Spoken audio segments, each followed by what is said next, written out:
This episode is brought to you by Hub24, whose purpose is to connect advisors to innovative solutions that create opportunity. They're massive supporters of advisors, in particular those going solo, and they're one of the early players in the managed account space, and their epic functionality in that area, as well as their commitment to user experience, has led them to become a market leader in terms of advisor satisfaction.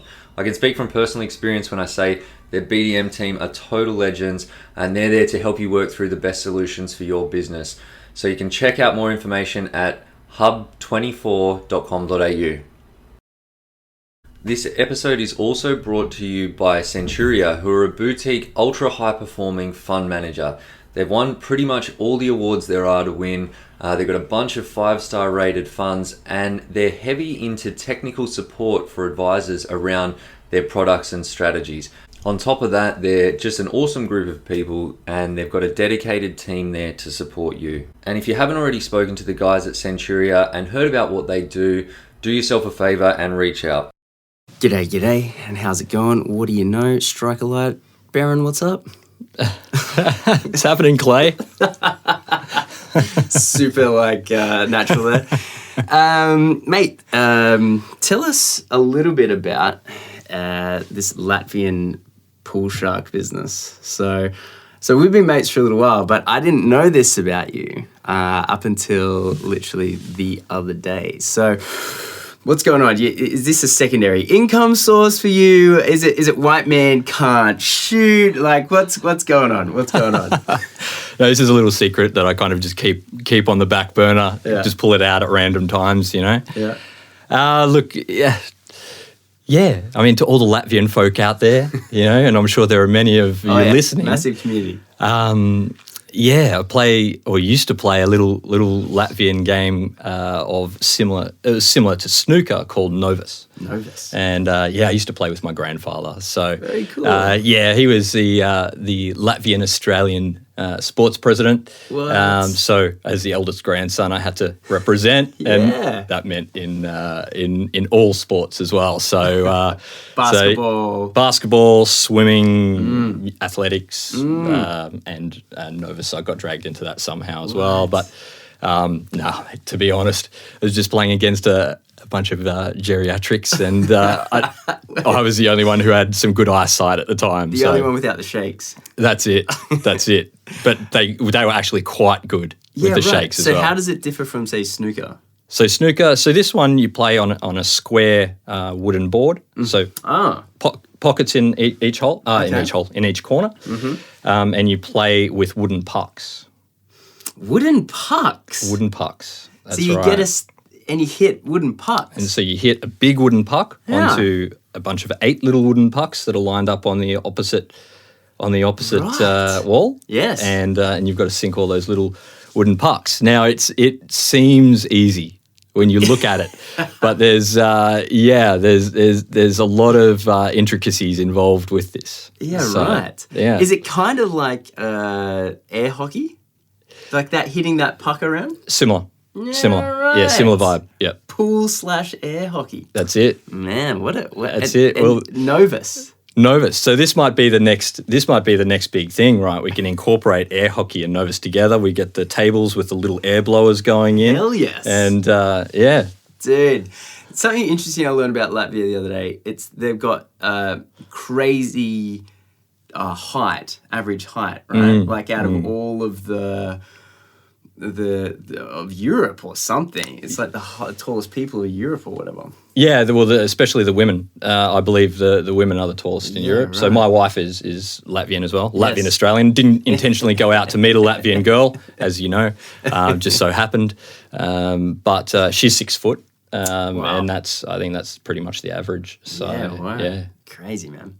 And so we met a handful of years ago now. We sort of almost started our financial planning careers around about the same time, give or take.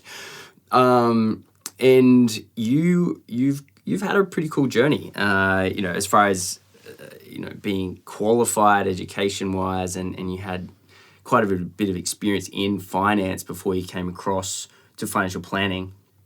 And then you 2-3 years ago, I guess, would have started your company. Yeah, 2.5. Yep. Yeah. So there's a lot to unpack here, and I think it's really topical because everyone's got a unique story, and I think everyone can learn from someone like yourself as far as what the history, how did you get here, challenges, and and all that sort of stuff. So why don't we start right at the beginning, so to speak? So post Novus. Right, so you win the title, 2011. Got you. Retire on top. That's it. Yeah. Yep. Made my name. Made my dollars. You never have to work again. That's it. Grandfather is super happy. Financial planning is the move forward for a relaxing life. Absolutely. So tell us how did you decide to get into financial planning, and what were you doing prior? Let's sort of kick off the genesis of the financial planning. Sure. So, look, I've had a very tumultuous job history. Look, out of school, and I'm sorry, guys. How long have we got today? Keep going. I was in IT. Yeah. So I had an IT business back in my early 20s. Right. Run that for a number of years. Yeah, right. So that's kind of what gave me that entrepreneurial Very cool. element. But I was very good technically. But needed some help in the sales side of things. So one of my clients at the time was the CEO of a biodiesel startup, and he was like, Whoa. "Hey, why don't you come and work for me, do your business on the side, and learn sales?" Whoa. And I don't know whether the people watching this video can see, but I have some grey hairs running down the side of my head that I call speed streaks. This is what gave me those speed streaks. Oh, so I was in really? sales for a couple of years in petroleum. Wow.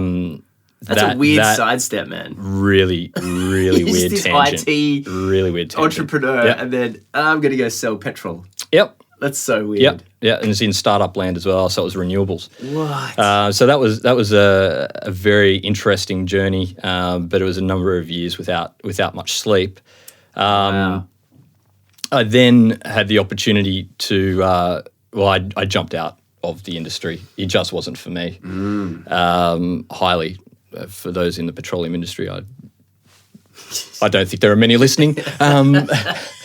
It's slightly unethical in many regards. Is it? Yeah. Well, If why you is hadn't that? guessed, look, I mean, we're digging things up out of the ground. Yes. To start with. Secondly, the players in the industry do things to get business. Would you call That's, them cowboys? Would maybe. that be an appropriate cowboys term? might be an Alright. appropriate term. So from there, I had the opportunity to jump into Telstra. As a sales manager. So I Right. was there for a number of years. And so that allowed me to leverage my technical skills, my newfound sales skills, and move into more of a corporate world, which is where I thought I wanted to go at that stage. Yep. So while I was there, the logical next step for me, because I didn't have a uni background, and to get ahead in the corporate world, it was about go back to uni, get a degree, prove myself in that regard. So I went back to uni, did an MBA. But while I was doing that, I had the chance to reevaluate where I was going and what I was doing, as many people do. And that world was finance. And so I never actually intended on going out to become a financial planner. But I saw great opportunity in the industry. Yeah. Right. Pretty typical story, right? No one absolutely. really sets out to become a financial planner, and then you do all these jobs, and then you hear about this. Oh, what is this over here? Yeah. And, okay. Cool. Yeah. No, and so look, from there I went to work for so I started again in terms of jobs, and went to work for a boutique financial advice firm in the city. So starting doing administration, started doing a little bit of power planning, and as a BDM as well. All right. So How does that work? A BDM? well, the ultimate goal was for me to essentially just go out, do seminars, bring in business. right. So I was a little bit of a jack of all trades in this business. Great experience. Great experience, great exposure. Allowed me to see what was, what the industry was about and how the businesses were run. Yeah. And so during that experience, what I noticed was that, the financial planners were great financial planners. They were very, very good at what they did, but they weren't running a very good business. And that entrepreneurial element of my mind came back into play, and I thought, well, hey, look, I can do this. And then this was around the time that I actually met yourself. So we caught up, and you told me about the path that you had gone down with AMP and Horizons. And I investigated that, and that just seemed like a perfect segue into A, starting my own business, and B, getting into financial planning. It's a crazy thing, and I don't think AMP Horizons exists anymore. Certainly not in the way that we did it. Not in the form that we did it, no. Yeah, and it makes sense. It was skilling up all these people, and then they all just ran off and did their own thing, and it didn't really benefit AMP at all. I remember after a year when you quote unquote graduate or whatever after your 12-month stint. I remember saying, I was like, I still don't get why this program exists. You're paying us not a lot of money, but nonetheless, like, you're paying us to skill us up to do however we choose to use this. Yeah. There's absolutely no guarantee for AMP that this is going to be No profitable. guarantee at all. And it was a phenomenal, I think, for anyone that got a chance to do it and then ended up actually using it. I think it was a brilliant sort of accelerant to go from one trajectory to another. Oh, it was an absolutely phenomenal experience. I've got to say, kudos to AMP for putting for putting it on. But I happen to agree with you, because they'd pay you, they'd upskill you, and then I think I heard somewhere along the line that they relied on a statistic that something like 70% of people would actually make their way back into the network at some point in time. So the ROI was in effect there, but that was a loose call. I think. I would say, having now seen a lot of people do it over 6 years or whenever I did it, I would say the statistics are a lot lower than 70%. But to AMP's credit, they did the industry a really good job. So I take my hat off them for that. Absolutely. But as far as it being a great ROI for them, I don't know. Yeah, absolutely. So look, that was I saw that as the doorway into the industry for myself, rather than I investigated going the traditional path, which was that admin, paraplanning, associate planner element. Which you'd already been doing. Which I'd already kind of been doing, but to be honest, the reason that I got into financial planning industry was not to become a financial planner. It was because I saw a great business opportunity. So underlying everything, as much as I've become a financial planner and I do enjoy it, the business is my focus. Yeah. And there's a very good reason for that. It's because anyone that's entrepreneurially minded, I think financial planning is the business model is that, just to an extent that it's almost like launching a business with training wheels on. I think the chances of success would be infinitely higher for financial planners starting in business than not in financial planning, right? In the IT business, for example, I think there would be and if you think about it, unless basically financial planning is to the extent that unless someone leaves the industry by choice, it's quite hard to not do relatively well. I mean, it's even if I'm not talking about in 1 year, but certainly like if you have a career in 10 years in financial planning, it's almost impossible that you'll ever struggle ever, I think. Well, I think that's a big call. The attrition rates are relatively high, but yes, I think that's the thing, is that if you can stick it out at that base level, it is a game of attrition, right? Definitely. If you can stick it out, you inherit clients, you simply grow organically, but that can take a long time. It can take a long time. I'm not saying everyone's walking out the door and becoming millionaires, but what I'm saying is your chances of success with the recurring business model, or with the recurring revenue, business model, it's almost the golden the holy grail of business models as far as reoccurring revenue is concerned. I mean, you talk to like a plumber, or you talk to a consultant, or you talk to a greengrocer, an IT guy, right? Any other business doesn't have a model of reoccurring revenue. Well, look, true, and this is the fundamental model that we've grown up with, right? Yeah.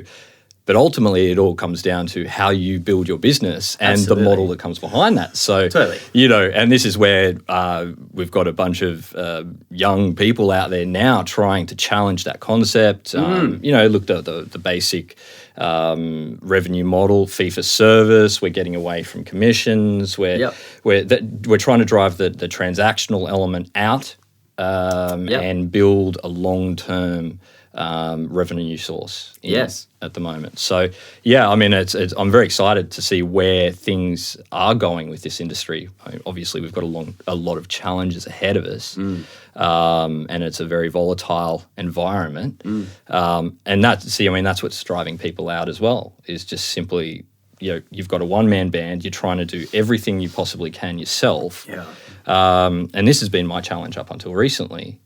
We've all got our strengths, right? So my strength is sitting in front of people. I love doing this all day long. I hate paperwork, but 95% of my time last year was spent in front of the computer. And I'm sure a lot of people can relate to that. Definitely. So, look, I mean, it is a great industry to be in. Definitely. And so, graduate from Horizons. Yes. And then I know you started your business straight away. Yep. And then there was a little bit of a time when you were thinking about pulling in different things. And I know you've gone through a few different iterations of your business model. But first of all, let's talk about the name. Yes. I'm a massive fan of the name of the philosophy that you have, and I know that that's become refined over time. Yep. So, what's your business called? Yeah, so my business is called Stickman Wealth Management. Look, got to admit, Stickman, not exactly that original, but in saying that, a little bit of a strategic approach. It differentiates somewhat to a majority of business names within the financial planning industry. Yeah. Right, and mine was Hillross Silverstone. Very wealth design.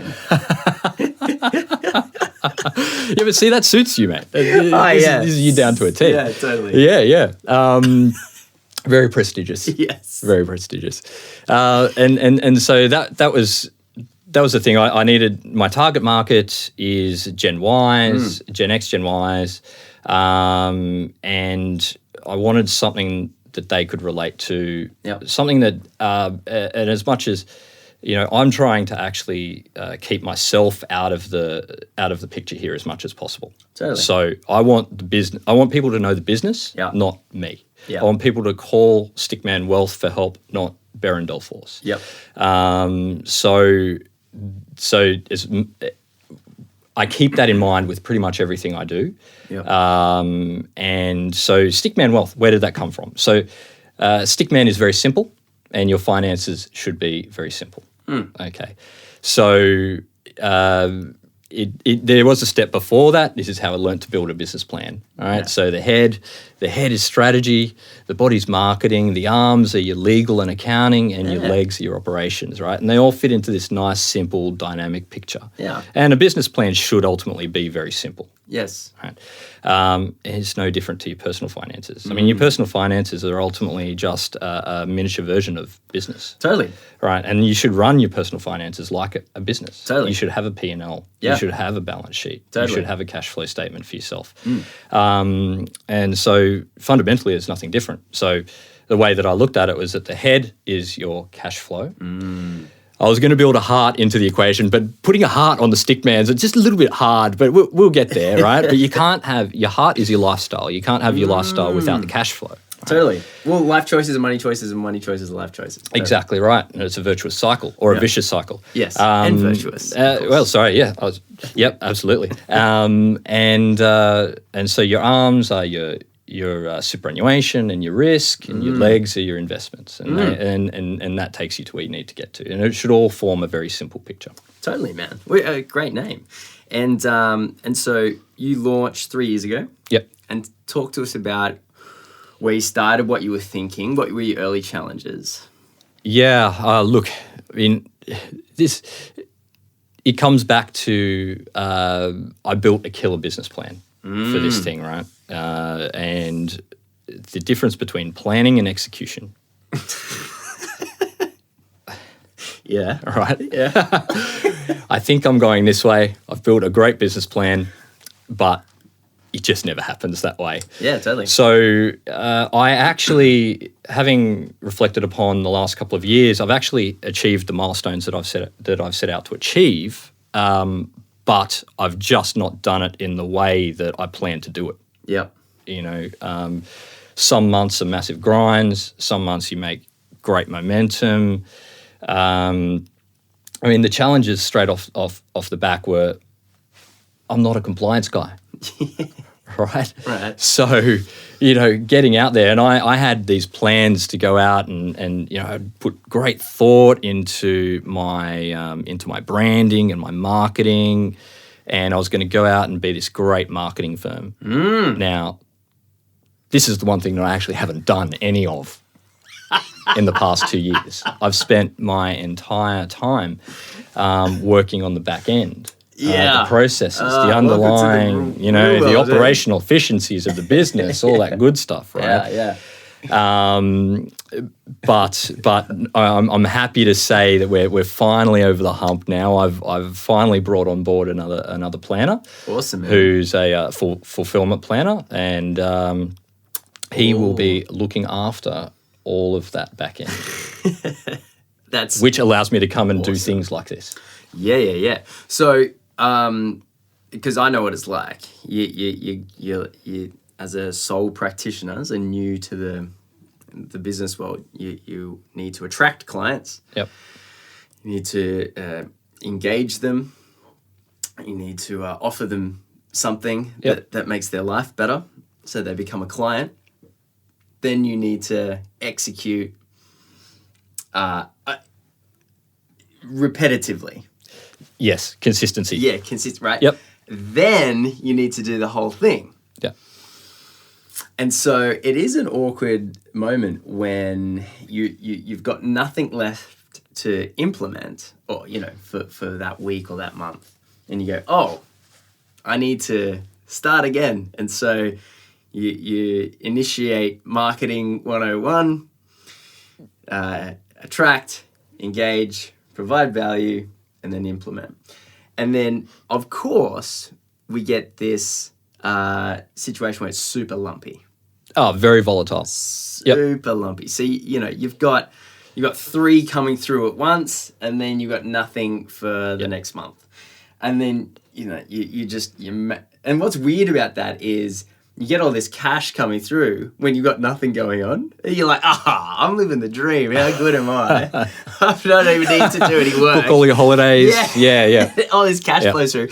And then it catches up onto you, and you're having to do all this work, and then there's much less money around. You're like, oh God, so you're just constantly chasing your tail. So that's interesting. What was the biggest issue that stopped you from organizing this, say, earlier than 3 years?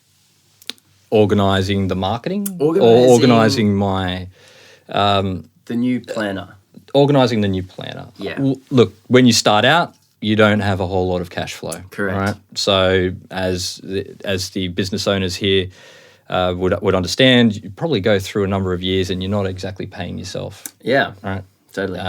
My new guy's still earning more than I am right now. So, but that's the sacrifice that I had to make to alleviate that element of the business and allow me to get on to do what I wanted to do. So actually there's a great book that I read called The E-Myth by a gentleman called Michael Gerber.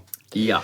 And that really crystallized for me where I wanted to sit in the business. I already had an understanding, but it's a very simple framework, and the framework is within a business, you're either a technician, a manager, or an entrepreneur. Yeah. And as a business owner, you have to wear all of the hats, right? And so as a financial planner, you're ultimately a technician, right? But when you go out to run your own business, you've got to do accounting, you've got to do marketing, you've got to do operations, you've got to do everything. Yeah. And so the concept there is, which hat do you want? Delegate, outsource, hire, Yeah. resource Yes. for the other roles. And so for me, the last couple of years has simply been getting the business to a scale where I could do that. Awesome, man. Well, first of all, congrats. Thank you. That's a great position to get to. Did you know that there's an E-Myth for financial planners? That's the name of the book. I didn't. Yeah, so I read the E-Myth, and then my mate who put me onto it was a financial planner, and he goes, oh, by the way, there's actually an E-Myth for financial planners. I was like, oh, cool. Okay, I should have read that one. Yeah, but essentially, you know, Same concept. it's the exact same thing. Yeah. But instead of saying company A, they say financial planner. Right? Yeah, Like, yeah. it's really not that much different. And of course, it's US based, so it's a little bit different there. Have you done any? Did you use any transactional or quasi contracting solutions with Upwork and outsourcing and things like that before you were managed to bring on your new planner? Yes, I did a little bit, but that was predominantly around. So I had a VA from the Philippines, Right. Yep. and How was that? Did that work out for you? Yeah, she was great. Awesome. She was great. Look, one, I think it comes down to the concept is the same regardless of whether it's an internal employee or someone overseas. It comes down to communication. Yes. It comes down to your ability to articulate step-by-step processes and train them up. All right, and set expectations as well. So I didn't have her doing a whole lot of complex tasks. It was ultimately my bookkeeping, some commission statement reconciliations, just all of those things that took me hours away from the business. Yep. But ultimately, the experience was really good. Awesome. One thing, because I've been using, funnily enough, actually I've never been to Latvia, but I got to Lithuania once. I went to Estonia and Lithuania, and we didn't get to Latvia. Or is it the other way around? Which one has Riga? That's Latvia. So I've been to Latvia. Funny story, I used Upwork, which was known as Elancer back then, for the first time when I was in Latvia. Really? I remember. There are heaps of contractors over there. Yeah. And for whatever reason, it was snowing. I remember it was a gorgeous city, and we're sitting, and I saw all these sort of, and even though I couldn't understand the language, it was quite obvious that it was sort of a digital and outsourcing style of culture. And I saw something for Elancer, so I was like, I'm just going to jump on. And I'm hiring my very first person. I will never forget. I'm in this gorgeous hotel, right? And because, you know, that part of the world, your bang for buck is outrageous, right? So we are one of the nicest hotels I've ever stayed in. And I'm on my phone, like, dealing with my first ever contractor. And I'll never forget Vera, who's my fiance now. She was saying, what are you doing? Let's go. Let's go explore. And you just going to catch up for coffee with your contractor. I'm like organising all this stuff with the contractor. Oh, man. But anyway, so after 5-6 years of using that, I went through the phase originally of using, you know, your $5 per hour kind of, you know, and I went through that, and then I jumped up to $20 an hour, and I found some pretty good workers at $20 an hour. But I will say, if you want to take outsourcing really seriously, it is to get the guys that are charging $75 US an hour,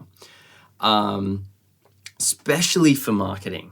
Like, marketing's such a big thing. In marketing, like, you can get someone to set up a very professional marketing sort of with emails, with, you know, how it's done, everything, for like literally a couple of $1,000. And once that's set up, it's just constantly dripping clients into your field, which is amazing.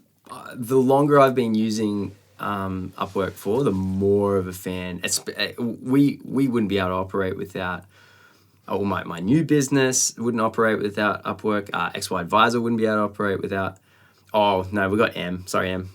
She could probably do everything now, but Great researcher as well. amazing, yeah. Phenomenal.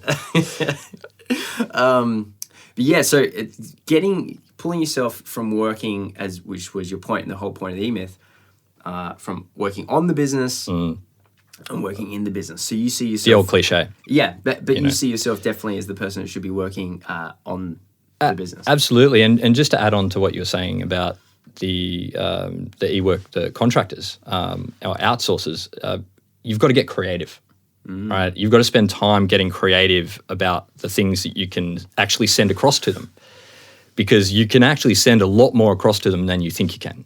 You've just got to get a little bit creative around how you do it, the technology that they might use to enable you to do that.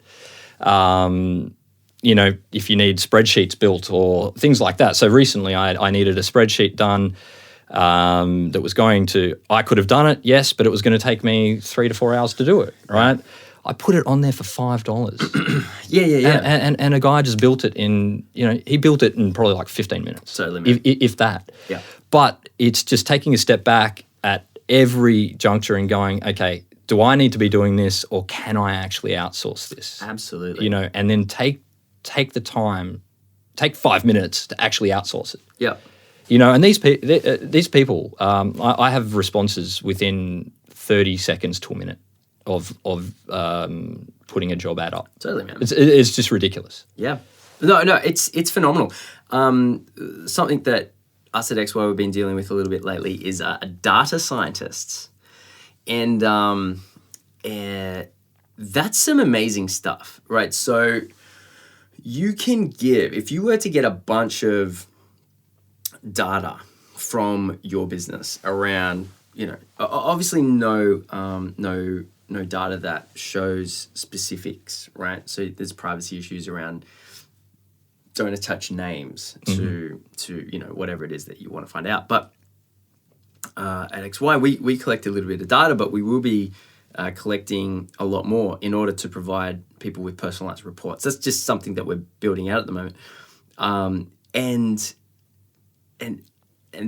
our data scientists can give you outrageous insights into your business, which then, once you've got that, you can shoot it across to a marketing guy who can build it into an infographic. Right? Yeah. And so literally with, say half an hour of your time, you can say, hey, I want these insights in my business, data scientist. And they go away for a couple of days or whatever and come back, and it costs you $50, $100, maybe $200. Maybe call it $500, right? To get all these cool insights. And then you read it, and then because they're scientists and they go into a lot of detail, you can probably shorten it down a little bit. So what, you put a half an hour work in there. And then you flick it across to a good graphic guy. You literally write as your job description, need infographic created from data analytic insights or whatever. And you shoot it up there. And one thing that I like to do, so here's a really cool trick, is to get literally in your job description, say, to apply for this job, I would like you to perform a part of the job. So you don't have to do the whole thing. But let's say take the first 2 points or whatever that I want in this infographic and show me what it is that it's going to look like. If someone's a specialist at that, it's going to take them 5-10 minutes. And essentially it's them applying for the job. Yep. And you can't use it, right? Because it's just such a small fraction of what you want done. And I found that 99% of people, not everyone, some people don't do it, and that's fine, okay. But that is one of the coolest little tricks that I've learned, is to get them to do what it is you want, just a very small version of it. And then it's very easy to pick the best guys. Because if you say, make me a short video based on this, and you randomly just pick someone, I've had enough bad experiences to know that that is not a good way to choose someone. But if you say, do 15 seconds or 10 seconds, show me what it's going to look like, then you can really pick who's just there getting as many jobs as possible in any field possible and who's actually there to do a good job. It's a good point, because it's just like a resume, right? Everyone can refine their resume, you get other people to vet it, and then it goes up on their profile. So actually getting them to show you a piece of work that they've done, or actually do a piece of the work for you. Obviously it gives you that clarity into such a what cool it is little trick, into what it is that they do. So really cool. Really cool. Yeah. So you've got obviously these classic challenges of starting a business. Yep. Talk to us about where your company has gone over the last sort of 3 years since its inception. Yep. So since inception, first year actually had the wobbles a little bit. Actually, I don't like to talk about this openly, but hey, let's do it while we're here. Exactly. I actually questioned whether I wanted to be in financial planning, and I had another opportunity come up to build a fund. So I started working on that with another gentleman out of the US, and it was going well for about 8 months. But look, I won't elaborate on what that was, but it took a lot of my time and focus away from what it was that I was doing. And I sat down one day and actually, look, it was all exciting, but was it going to happen? I had a come to Jesus moment, and I had to sit back and go, okay, realistically, where am I going? What am I doing? You know, I've put so much time and effort. I went back to basics with getting into financial planning. The ultimate goal was always to get into my own business. I'm here now. I've done it. I've been here for 3 months, and now I'm looking outside the square. So I called it a day on that opportunity. Yeah. And so that put me back, 6 months. I was still working on it, but it put me back quite a bit. But the first 12 months of fully working in the business was spent on the back end, on the operational efficiencies of the business. Yeah. Getting my processes down, getting my bid paperwork down, getting my fact finds down, getting all of that done. And to be honest, very little of it was actually spent on the client. So where I'm at right now is it's all about that client engagement piece. Now, this might seem obvious. but it's amazing that when you're running your own business, you get caught up in the running of the business. Totally. You get caught up in the business, and as much as you want to do the other stuff, you get caught up in the minutia. So now it's about, okay, how do I provide a great client experience? And it's not. What's funny is that I used to think about the operational efficiencies of the business, and on the other end of the scale is marketing.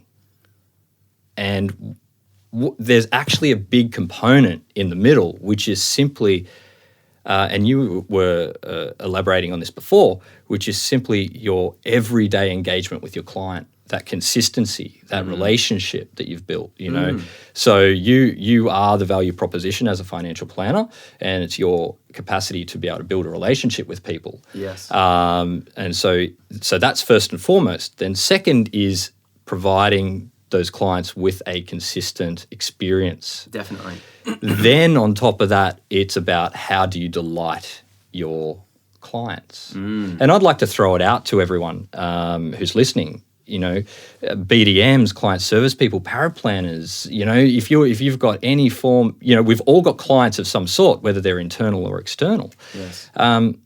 What is it that you do yourself that might be a little bit different that you do to actually delight your clients? Whether it's just adding that little, it's a special message on their birthday, whether it's adding a little note on each email, or whether it's, I am just available 24 hours a day for this, for my clients. Oh, you never want that to be your proposition. No, you don't. I agree. But I fell into that when I first started. Yep. It's horrible. And then just take a step back from that. Yeah. Oh, everyone's like, wait a second, mate. It's 2 a.m. on a Sunday morning. Yeah. You're meant to be at my disposal. I'm like, it wasn't I? Yeah, actually, it's a fine line, that one, because there is a BDM for an insurance company who's In fact, there are a few. There are some great BDMs out there. I shout out to all the BDMs. I'm not going to name names, but there are a lot of you guys that are just phenomenal. Absolutely.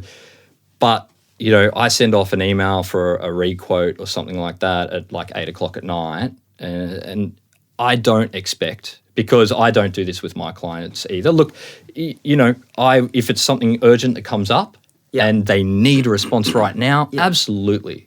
But otherwise, can it wait till morning?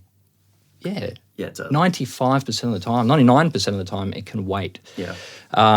So, you know, I got a quote back an hour and a half later, and I'm like, you know, my email back was, look, as much as I love this, you don't have to do it. Oh, absolutely. You really don't have to do it. Yeah. You know, and if people expect you to be on call 24 hours a day, then I think it's unreasonable. It is very unreasonable. I don't even check my emails after 5 p.m. No. That's a rule that I've got, because I don't want to think about work after. I do anyway. Yeah. So if I can do anything to not think about work, I will take advantage of it. Well, that's an interesting point actually about not checking emails. You know, we're, every day is a learning experience, right? It's about how do I get better at what I do? Yeah. How do I get more productive? How do I fit? So look, just take a quick back step. So with Stickman Wealth, it is about simplicity. It's about, but I've got a tagline which is for a life that's rich. Right. And having gone through the business planning process, you know, you reflect upon your own value system, and you try and reflect that into the business. And so for me, life is about balance. Totally. Right? It's about travel. It's about experiences. It's about friends. It's about money allowing me to do all the things that I want to do. It's not just about money, which is where I think a lot of the XY advisor group is pushing their client base, because it's not about money. At the end of the day, it's just not. It's an enabler. Totally. Right. So,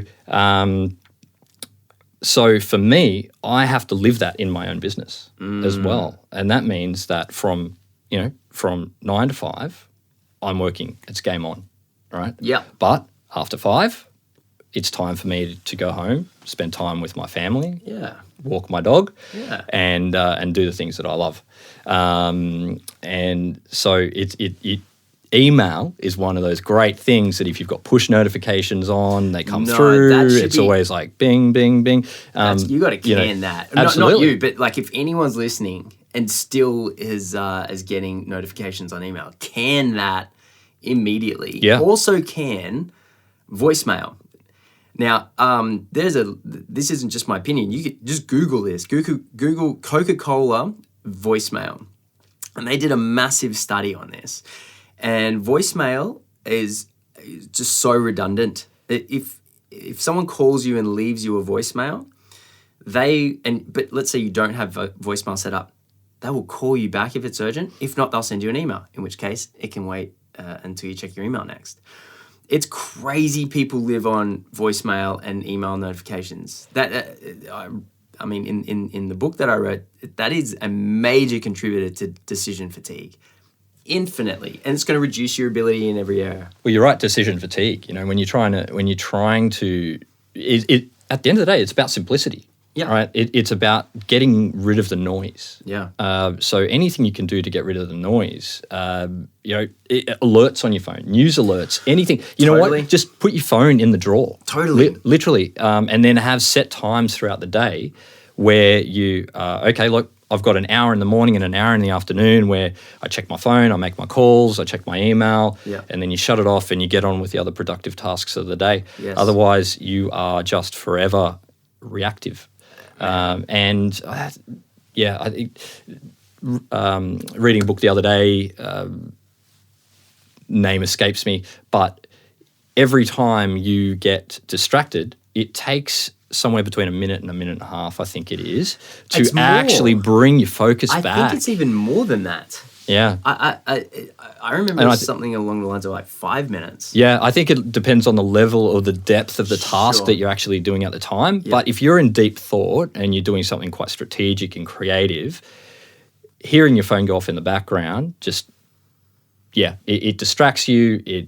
it disrupts your thought process. Absolutely. And so, look, I'm saying all this stuff. I'm nowhere near perfect on it. Absolutely. But it's just trying to build the discipline into my day. Man, there's a reason why in Silicon Valley there was what was originally used as a narcolepsy drug. It's called modafinil.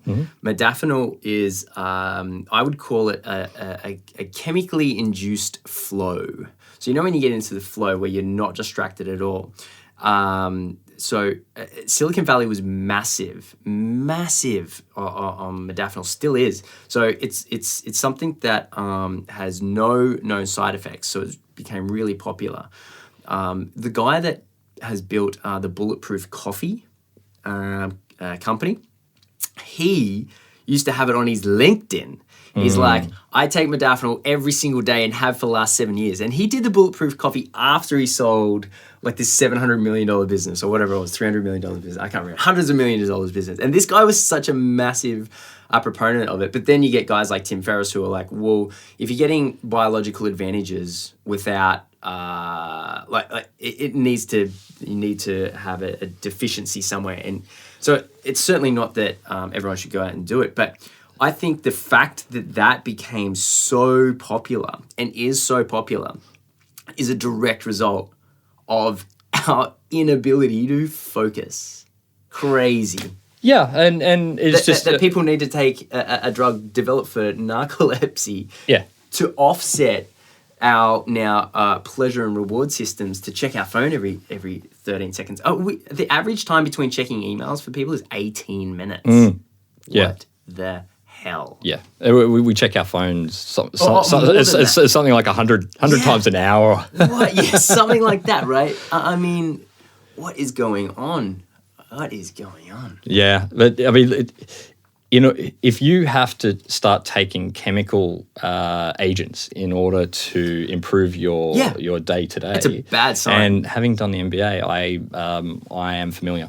I've been there. I've got no doubt. I've tried it. I learnt about it through medical students and lawyers. Yeah. I was like, what is all of this? Yeah, but you realise at the end of the day, it's no different to caffeine, alcohol, drugs. They alter your state. Yes. Ultimately, right?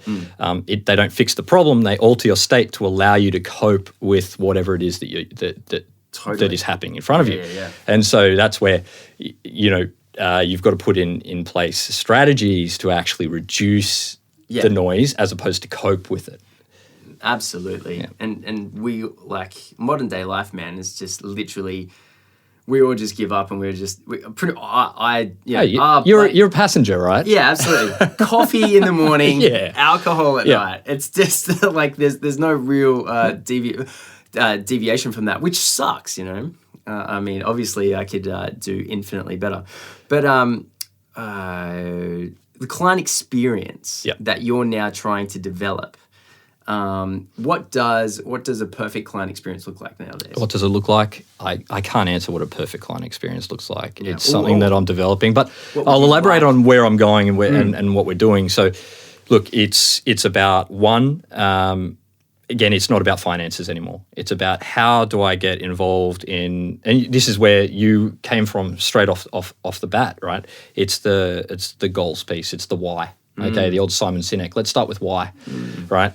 I need to understand your why so that I can help you achieve all of those whys in your life. Not just make your super work hard for you and make sure that you've got a plan B in place. That's such a good line. Let's make your super work hard for you. Yeah.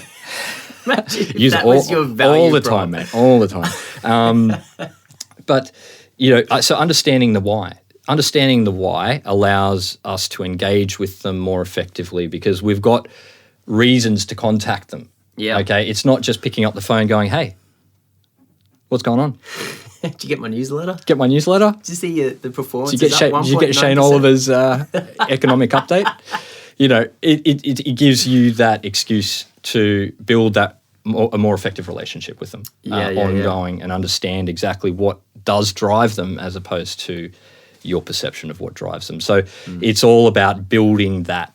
How do I build how do I build a more effective relationship with my client? Look, I mean, these are all generic questions that we're all trying to figure out, but I'm really starting from the beginning again with this whole thing. Yeah, man. So it's not about clients. Clients. It is about clients. It's not about emails. It's not about newsletters. Yep. It's not about marketing per se. I think that all comes into the equation. But how do I build a more effective relationship? So I've got myself as a value proposition, and my next challenge is, how do I build the business as the value proposition, not myself as the value proposition? I want people calling the business saying, how can you help me? Not, Berin, how can you help me?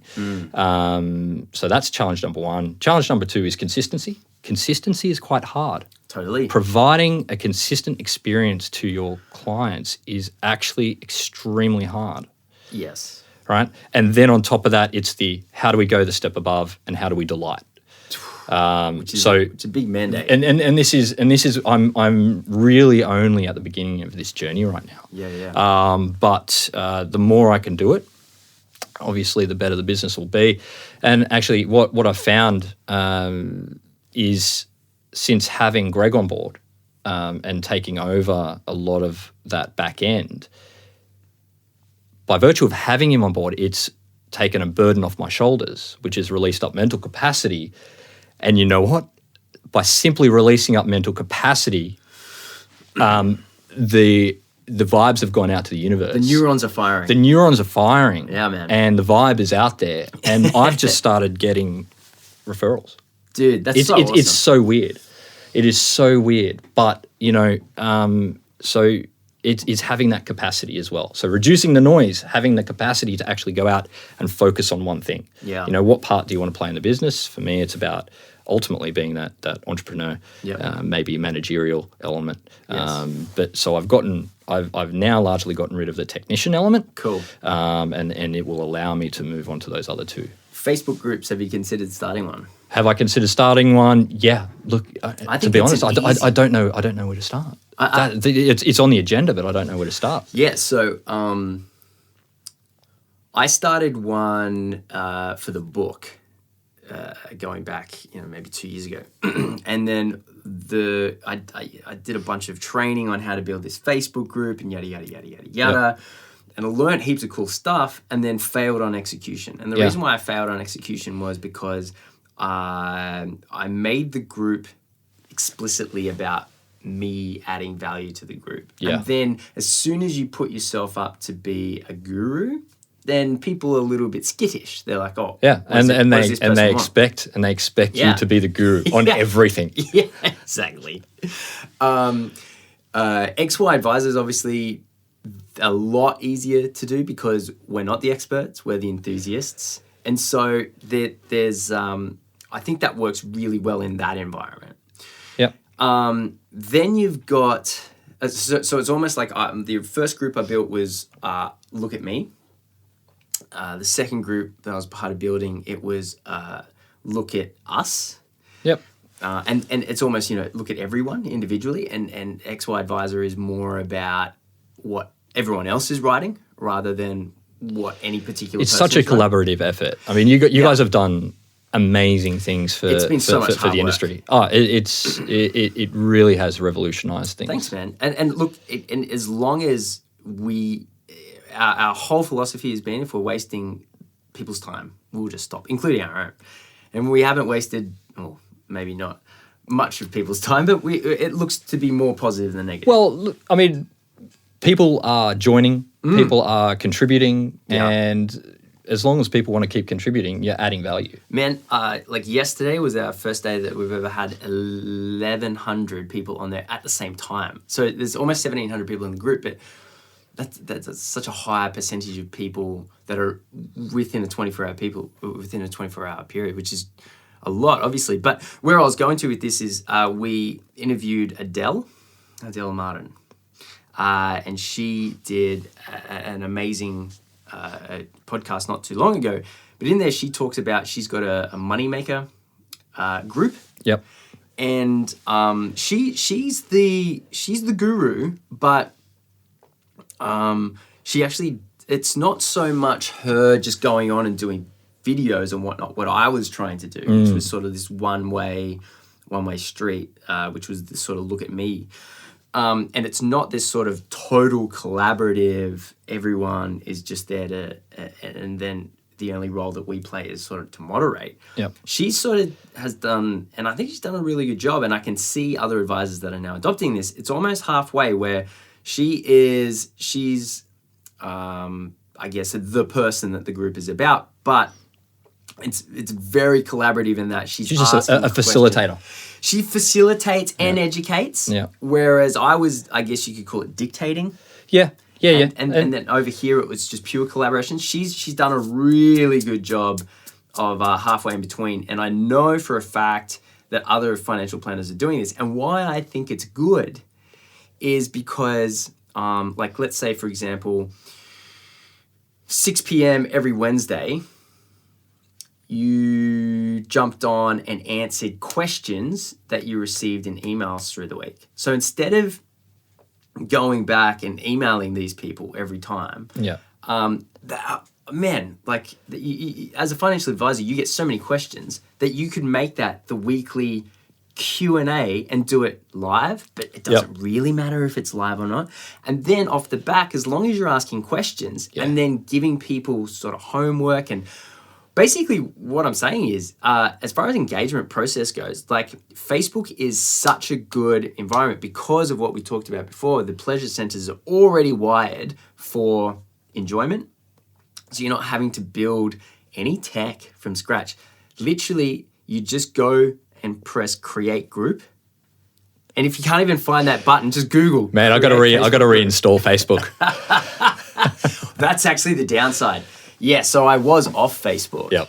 And then had to jump back on again. Well, that's I'm off Facebook. But it's interesting. You just hit the nail on the head with something you said then. It's about the questions you ask, right? So this is the difference between that dictating and collaborating or facilitating, is that you should be a question asker. Yes. And ultimately, this is a funny thing that you learn in sales, is that the power of a sale is not in telling someone about how good your product is. It's about the quality of the questions you ask, and then the person actually identifies for themselves the problem. All right, and then you just happen to be in a position where you can help them. Ideally. Yeah. And so I think it's just following the same concepts, but it's the medium that you use, and can you do it very well? And that's something that I have to learn how to do. Man, absolutely. I mean, you get an open rate on emails of about 20%, right? And then you get, as I said, over 50 or 60% of the group, of the people in the group, in the Facebook group, go on there every day. Yep. I think it's 85% go on every week, 90% go on every month, and 95% go on every 2 months. So if you look at 95% compared to 20% on engagement, there's really, Facebook groups is where an easy way to assist with this ongoing, consistent client journey. Absolutely. It's a part of my other challenge is, yes, I set out to serve the XY segment, right? And the Facebook group, have you found, look, it may be all generations who actually jump onto the Facebook group. Definitely. But I from my understanding, or my general level of knowledge, it would be the younger generation who would engage more with that Facebook side of things. Definitely. This is my challenge now, is that you ultimately want to niche down into a market. And I'm still at a point where I'm getting referrals from retirees, I'm getting referrals from millennials and everything in between. Yeah. And so I really don't have any segmentation at the moment. I haven't niched down. Yep. I think that will come over time as we start specializing in elements. But then the next question is, do I actually want to? Definitely you do. Absolutely. And so I did the Key Person of Influence course. It cost about $15,000, totally worth doing. In there they talk about your target is not your market, right? And it's a really weird concept, but basically if there's two physiotherapists right here, and there's two doors and they're both advertised, and one says physio for office workers, right? Or not even something less or more generic. Physio for everyday people. And the next door says physio for world-class athletes, right? You're going to stand there and you're like, well, I'm an everyday person, but I want the guy that deals with the world-class athletes. Yeah, fair enough. Right?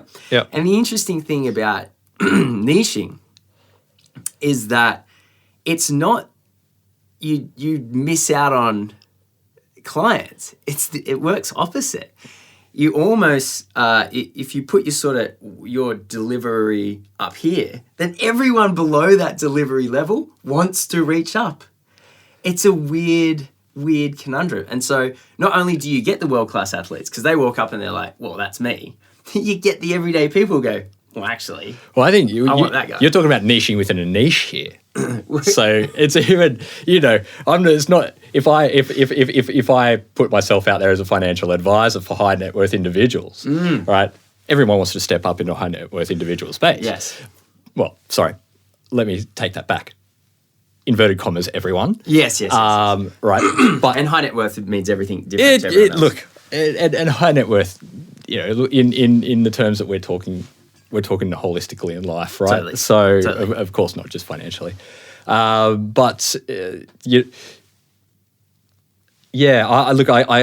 get exactly what you're saying. So, for example, you've got I am a physio and I cater towards elite athletes versus this other segment or office workers. Yeah.